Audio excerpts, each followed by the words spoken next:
Hey, and welcome back to Tucking It Up. So in this episode, we are going to create this look. It's inspired by Jean Grey or Phoenix from the X-Men.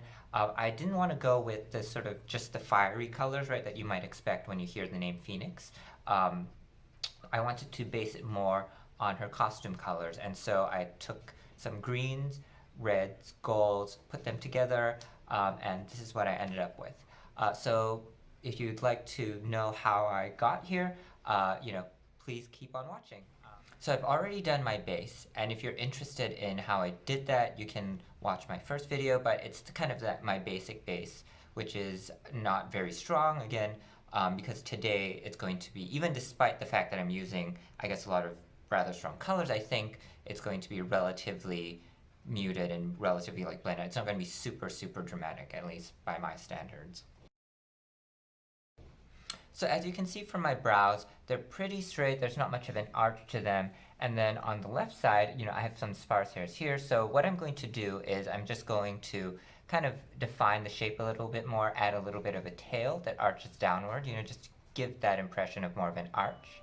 And then I'll just fill in this area right here.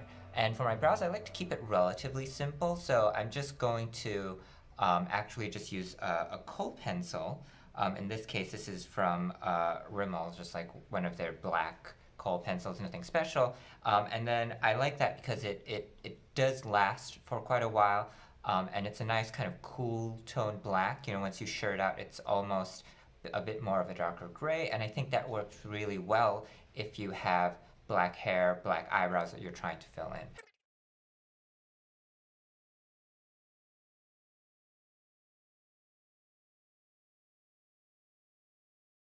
Okay, so now I have the shape blocked out. I'm pretty happy with that. Looks pretty even.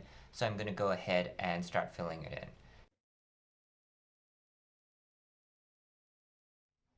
As you saw, what I did was I went in with the angled end of my brush and did small hair-like strokes that gives it a nice, more natural finish, which I like. And then what I'm going to do next is I'm going to take the spoolie end of my brush, just brush through. This will help diffuse any harsh lines and also tame the hairs.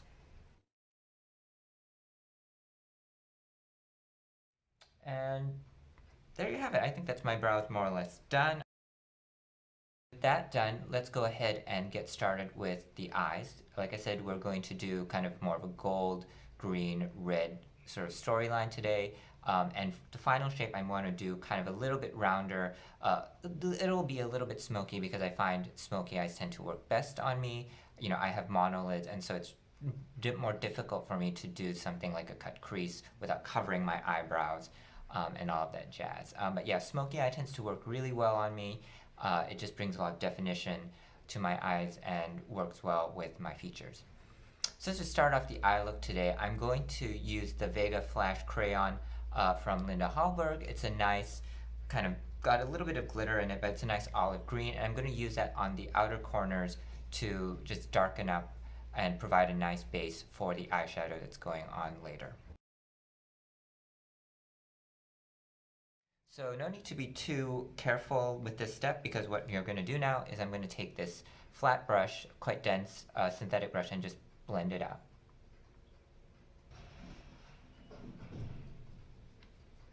Alright, so as you can see, it blends up pretty well, and even on its own it adds quite a nice bit of depth.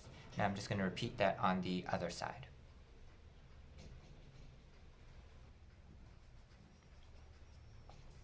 Okay, so that's done. As you can see, the two sides are not exactly even, but that's fine because they're just a base. We're going to cover it with eyeshadow later and can blend it out so that, the final result is that they will look even. I'm going to go in with a color from the Metallic Mysteries 2 palette, again from Hallberg, and I'm going to go in with the shade Draco right here, which is this pretty emerald green sort of shade.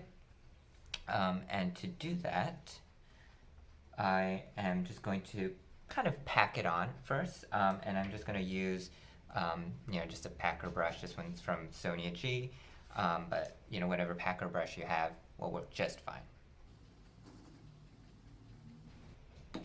Okay, now that's looking good and crazy, let's go ahead and blend out the edges.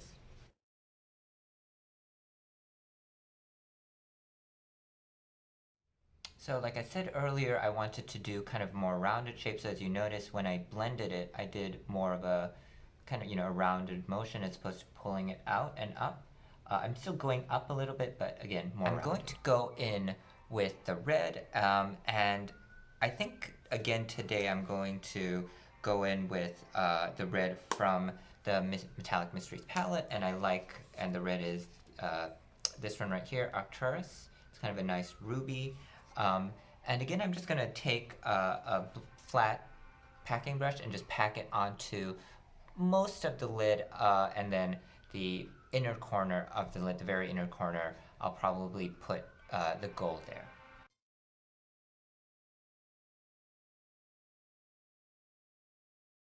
I took the color and actually brought it up quite high, right, relative to maybe where a traditional lid color placement would be. And the reason for that is, I have monolid, so I don't really have I have a crease, but you just can't see it. And so what I'm doing is I'm actually taking the color and bringing it all the way up to my socket, which is like right here. And then right now it looks a little crazy. Again, it's not blended out. We will get to that in just a minute. Okay, so we have the shape more or less defined. Like I said, it looks crazy right now, don't worry, because we're going to go in and blend it all out.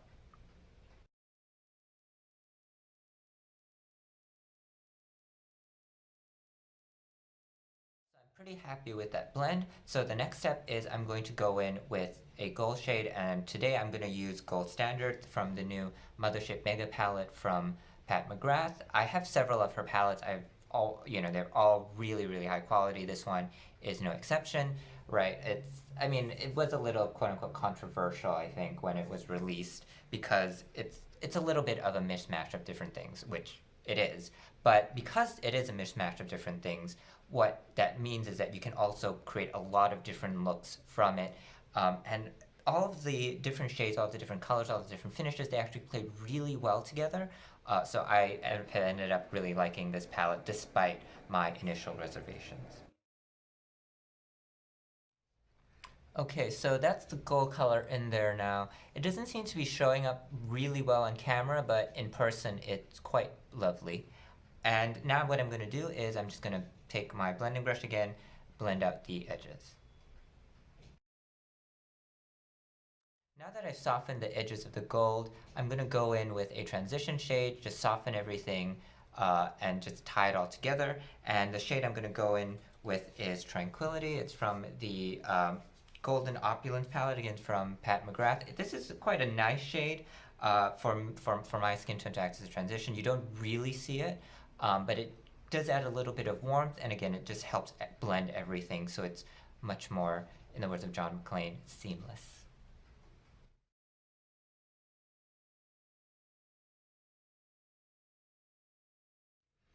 I'm quite happy with the blend, so I'm going to stop there before things get too muddy. One thing I would like to talk about is where I place this transition shade. It's a tricky word for me, clearly.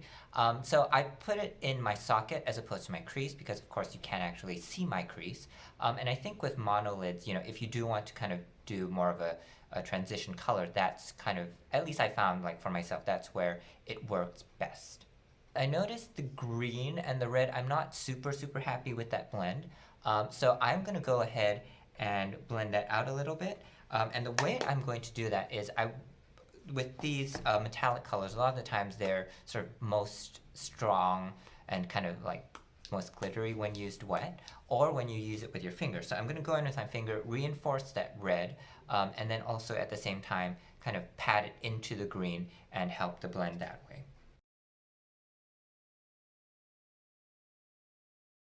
So I'm quite a bit happier with the transition between the red and the green now. It's much smoother, quite a bit more seamless. I'm just gonna close my eyes so you can have a look. I took a break from filming to sharpen some of my pencils, and I realized that the two sides of my eyes were not even at all. I've gone ahead and corrected that. Apologies, I'm still getting used to the camera and to the lighting. And the look is quite a bit more, I'll say, dramatic than I had intended. But you know what? That's okay. Let's just go on with it and let's see how it turns out. So next step is I'm going to work on my lower lash line. I'm going to start by using that same green crayon that I used earlier, Vega Flesh from Hallberg. Just define the under eyes a little bit. I'll smoke that out with that green shadow that's here.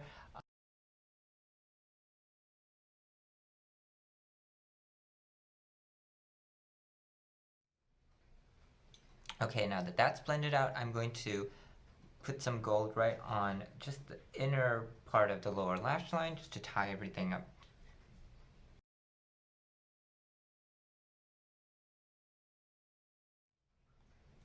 Okay, so I'm pretty happy with that. And to finish up the eyeshadow, I'm going to go in with Galactic Gold, again from the Mthershp Mega Palette. It's this shade right here.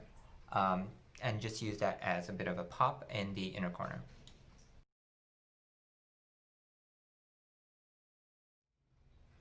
Okay, pretty happy with that. So let's go ahead and line the eyes.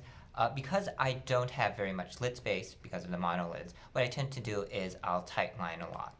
And so I'm going to take this brown pencil from Maybelline. I'm going to run it along, my lower waterline, and then also along my upper lash line, and then kind of right close to the roots of the lashes. Again, just to it's not something that's very noticeable, maybe.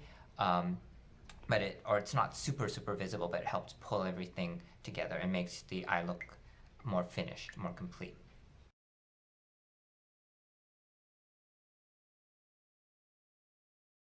Okay, so that's the eyes more or less done. I usually don't do mascara because it just doesn't even. I have like 3 lashes. I've tried eyelash curling. I've tried all sorts of mascara. It just never works out for me.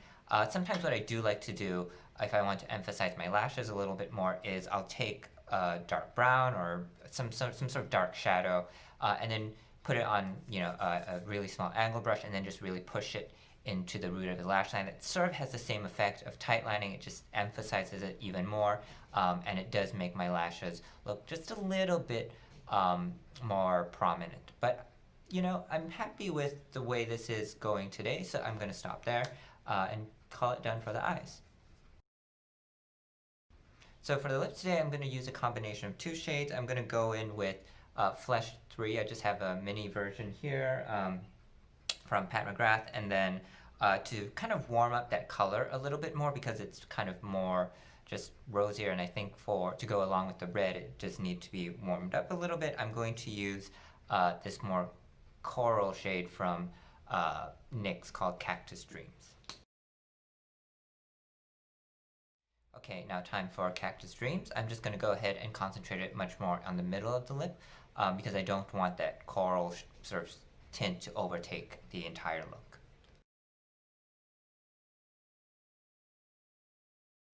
As the last step for my lips, instead of going in with a lip liner to clean everything up, I'm instead just going to take a lip brush, more of that Flesh 3 from that acted as the base, and then use that to really define and clean up the edges.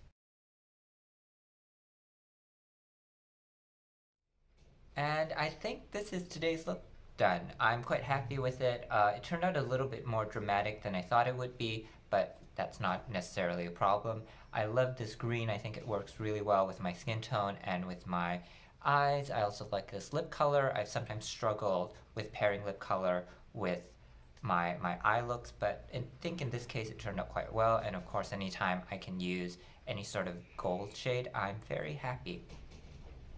So thank you for spending the time with me, and be sure to come back, subscribe, hit the bell button, all of that sort of stuff, especially if you want to see more looks that are based either on video game characters, comic book characters, let's not kid ourselves, X-Men characters, because I have a feeling a lot more of those are coming up.